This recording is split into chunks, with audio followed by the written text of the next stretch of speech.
Hi, everybody. Today is February 14th, a day of love, recognized by most of us as that day. However, Jessica and I both live in a community that was affected 7 years ago by a mass school shooting. And for a lot of us, today is a very difficult day, a day of remembrance, but still a day of love, and for some, a day of celebration. So, Yes. Jessica and I tried to record an episode where we discussed what happened to our families 7 years ago and to our community. And after we listened back, neither one of us really liked the episode because the reason No. why we're here is to, yes, share our real experiences with our audience, but also point out some lessons learned.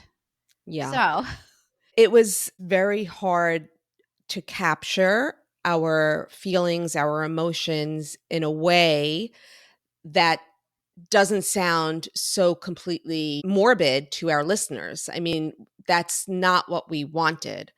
Even though we might carry still some of those feelings, we were not able to convey the message that we wanted to send to our listeners. So, we're here today to try again. And take two. take 2, so I think really what we want to share with our listeners as parents, what our biggest takeaways were after the fact, right? Would you say Yes. that's Yes. So, what have we learned as parents when we have had a traumatic event happen to our family and yes. our community, and what we would like to pass on to you guys as lessons learned? So, Yes, 100%. and again, we're recognizing that everyone today, whether you live in South Florida or you live somewhere else in the United States, Yep.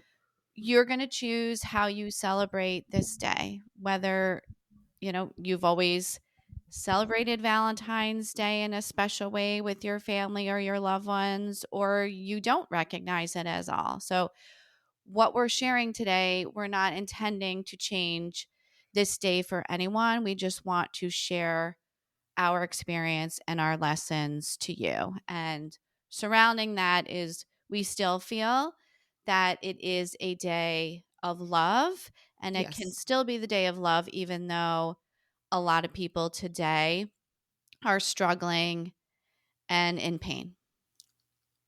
Very well said. Okay. So, I know for our family, my daughter was in the school, she was a freshman at the time, and afterwards there was a lot of talking.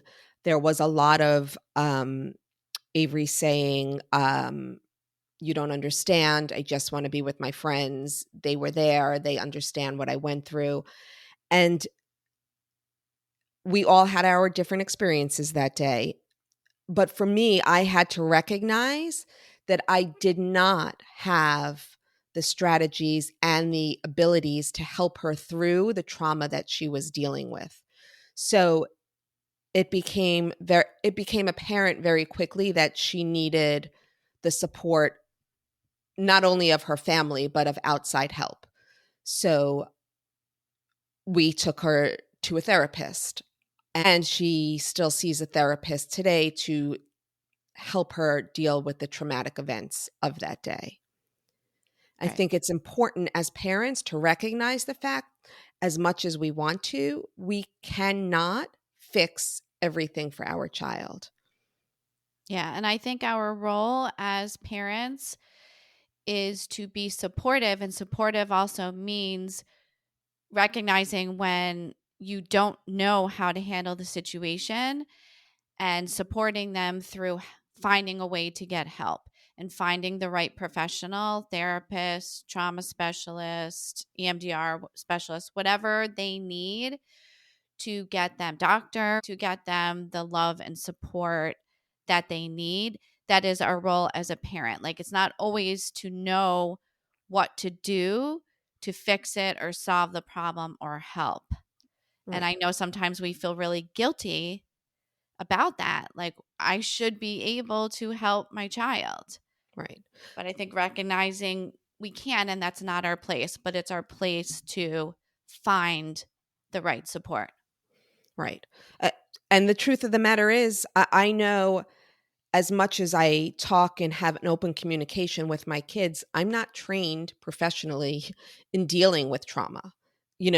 As parents, yes, definitely things come up and we talk, but that's not my strong suit. It's okay to say we need to find somebody else that can help us. Right. Okay. So the next one I think that I've learned is to be kind with your words. When something like this happens in a community, everyone processes differently. The timetable for people to deal with trauma and deal with grief is very different. It's very Yes. personal. And I've heard over the years, again, today is the 7th year anniversary. Hmm. I've heard people say, enough already, like move on, get over it. And that might work for some. And if you're able to move on and you've gotten over it, and that is the best way that you feel that you and your family can deal with it, I think that that's great. But recognizing that there are still other people that are taking their time to move through the trauma and the grief. So please be mindful of others that move at a different pace and to give everyone the time and the space to have their own experience. There are times when it seems like, wow, 7 years, it feels so much longer. And then there are times when it feels like this all just happened yesterday. So I'm not sure about this, but I wonder if people who had children in the school versus people who moved into the community afterwards, or people who did not have children in the school at the time, I wonder if that plays a role in when we hear people say that. Um, it's enough already. Let's Yeah, move it, on. it could Haven't we be. suffered enough? And it's true. All of that is true. We have suffered enough. But to Carrie's point, it's not for anyone else to determine how long it takes you to feel the grief. Right. That's it's everybody has their own timetable, their own timeline for processing and dealing with it.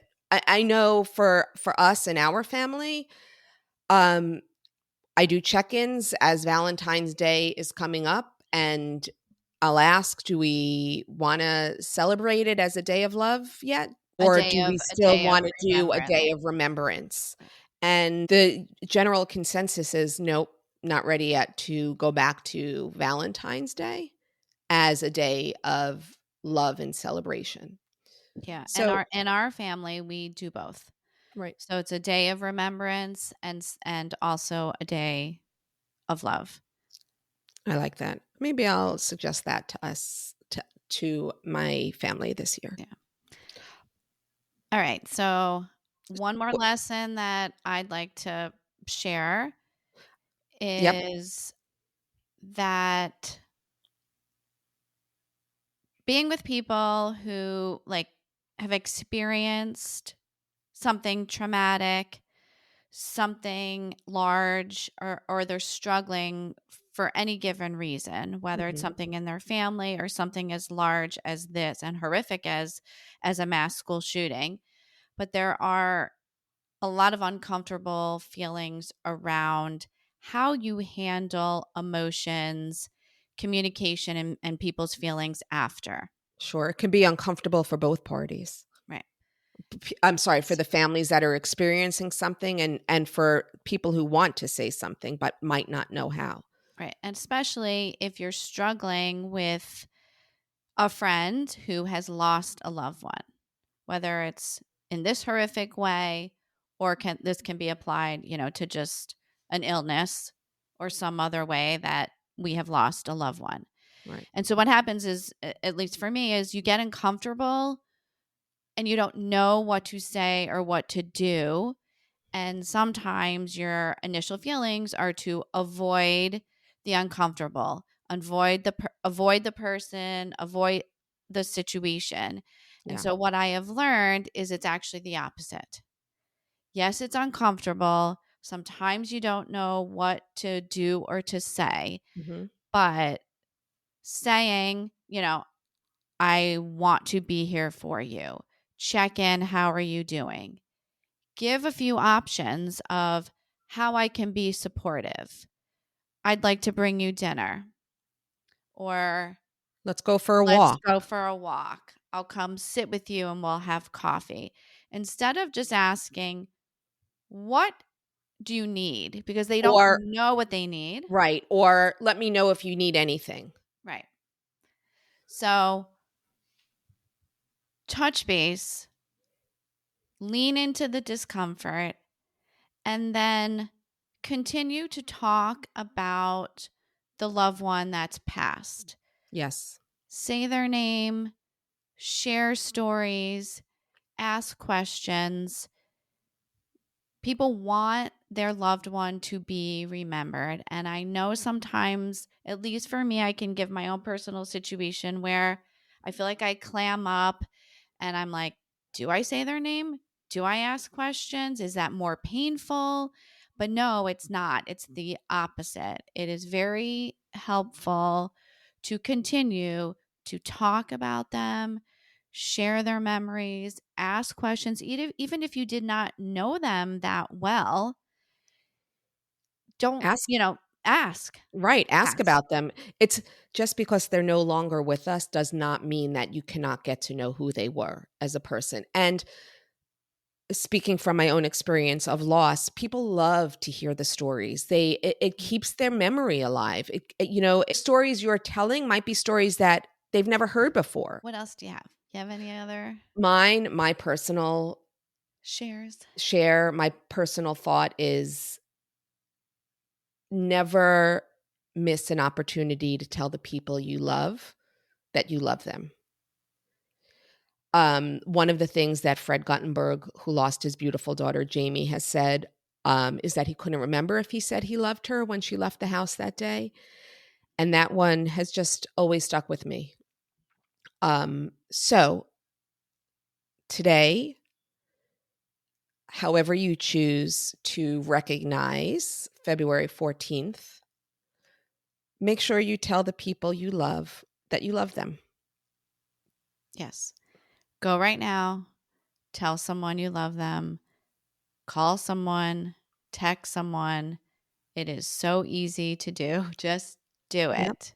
Do it. And we love all of you for taking the time to listen to us. Yes. Whether it's today on this day of February 14th or you're listening to it a week later, thank Or you any other so day. much, or any other day.